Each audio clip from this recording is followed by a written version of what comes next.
maayo kaha ning tiil na bakang. I mean, mabalik ba sa position sa legs.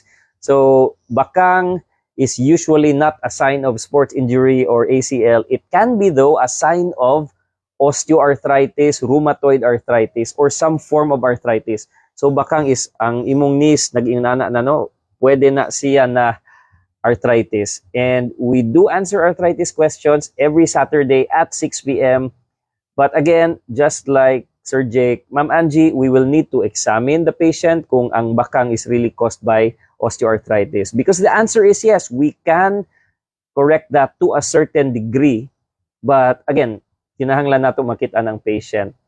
And we are here because we want to give that patient the ability, put the ability back in that patient's life. Kanang mga bakang na naglisod na og lakaw, daghan og mga videos in this page. But yes, makalakaw ng bakang, masakto ang position sa legs to a certain degree, depending sad on unsa ka grabe and unsay problema.